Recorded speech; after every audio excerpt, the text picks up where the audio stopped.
Hello and welcome to the banner review. The time has come, we have the new banners. We have Kinich, Chevreuse, Sara, and Thoma, as well as Raiden over here. I'm gonna briefly talk about the 5 stars, whether you should get them or not, how good they are. And then I'm gonna go mostly through how good the 4 stars are, and how good their constellations are, since those are 4 stars, so you're gonna be getting quite a lot of copies of them if you're gonna pull on those banners. So first we have our brand new character, Kinich. Now, I'm gonna make a guide for Kinich. I'm probably gonna upload it tomorrow or the day after tomorrow. So if you're interested, you can subscribe and don't miss the video. But to kind of summarize it, Kinich seems like a pretty decent character. Might have some issues with the AoE content. And right now, since he's not out, it's kind of hard to say. But like, depending on how good his AoE is going to be, he will be kind of like similar to Mulani or a little bit worse if his AoE isn't that great. But yeah, with him, we mostly have to wait and until he's out to actually like properly evaluate him. Now with her, as the time kind of passed, her place in the meta changed quite a bit. She used to be one of the best DPS in the game, but with Dendro's release, she was kind of turned into a Hyper Bloom carry, and this is the thing that she's best at, just being played with Dendro characters. If you're a newer player, you like her, you want to play her, you can probably make her work as your main DPS, because she's still quite good. And if you're looking for like a more meta build, or if you just got her, and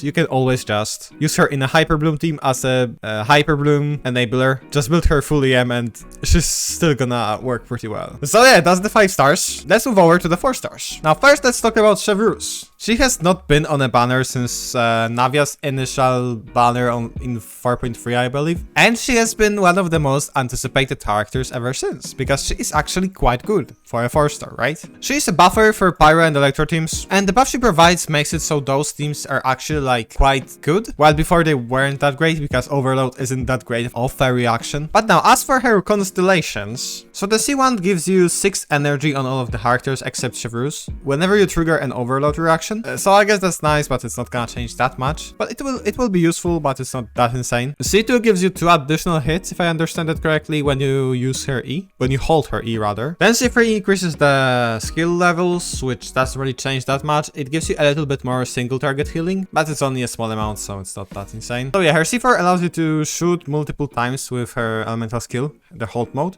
Essentially, after you use her burst, the cooldown of skill is removed for like 2 hits, and that does like barely anything. It's really not that great. C5 increases the damage from the burst. The burst is only damage, so yeah, it's not that important. You often don't even use her burst, so... And then C6, whenever you get healed, you get 20% Pyro and Electro damage bonus up to 3 stacks. So when you're on your main DPS, when you get healed 3 times, you get 60% Pyro damage and 60% Electro damage. If I understand it correctly, it's only when you get healed by her. And she only has single target healing, except for this part over here, which happens only once. So you're only getting that buff on your main DPS, unless you like swap around a bit, which you might. So you might get some instances of this buff on your other characters, but it's mostly going to be on your main DPS, and maybe like 20% on like all of your characters due to this this first part, which just heals all of the characters in your party by 10%. Overall, her cons aren't particularly strong except for C6. If you're going for her, you either go C0 or C6. And she is perfectly fine at C0. I've been using her since I got her. And since she's getting all of her buffs from the passives here, you don't even need to like level up her talents. So yeah, that's Chevreuse. And then the next 2. So next we have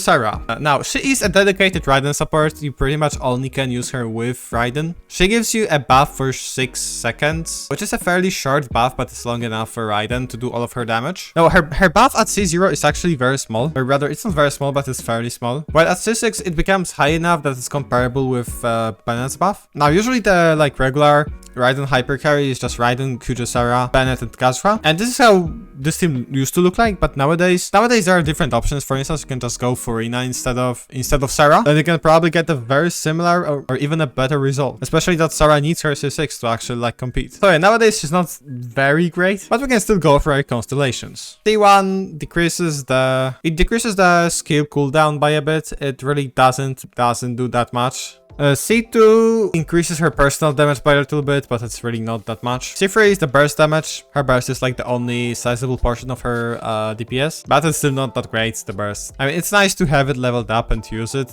if you play her, but you shouldn't specifically... But this should be like one of the last things you invest into if you're trying to build a Raiden hyper carry team.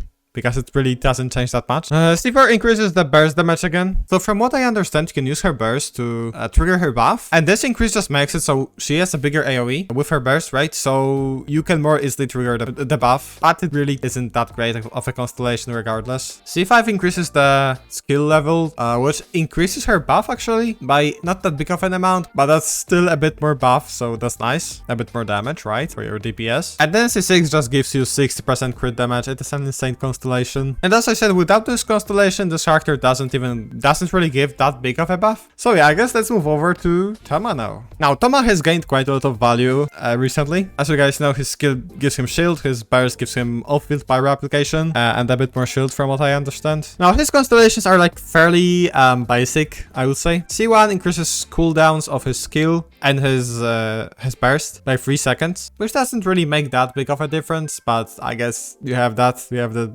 decrease. That's nice. C2 increases the duration of her burst, which actually is kind of nice, because his duration on the burst is actually not that long. Oh wait, no, it's... Well, regardless, now it's longer. Yeah, so that's good. Which doesn't really make that big of a difference. There's some shield scaling in his skill, so you get a stronger shield by a bit. The C4 decreases the cooldown of his burst from 80 energy to 65, which is actually probably his best constellation or his second best constellation. This actually changes quite a lot. C5 is a burst level increase, which probably gives him some more shield scaling, right? More shield absorption, some more damage probably, even though he doesn't do that much damage in the first place. And then C6, it's a small buff of 15% to normal charge and plunge attacks, which is going to be useful, for instance, in teams where you play double Pyro Wanderer or when you play Mulani. You can use Thoma to apply Pyro for the burning, and then you get this 15% normal attack increase. So that's nice. I mean, how the f is the recording 30 minutes long, man? This video is going to be like 7 minutes. And then we have the weapon banner. I'm not gonna get into details here because it's incredibly boring. Essentially, what you need to know: Kinich weapon you only pull for if you want Kinich. Raiden weapon is quite good on Raiden and quite good on Shangling, so you can pull for that if you want to have a good weapon on them. But with that said, there are weapons that, like stuff of Thoma, for instance, which are just better for both of them pretty much if you play them as DPSs. So yeah, this is a pretty good weapon for them, but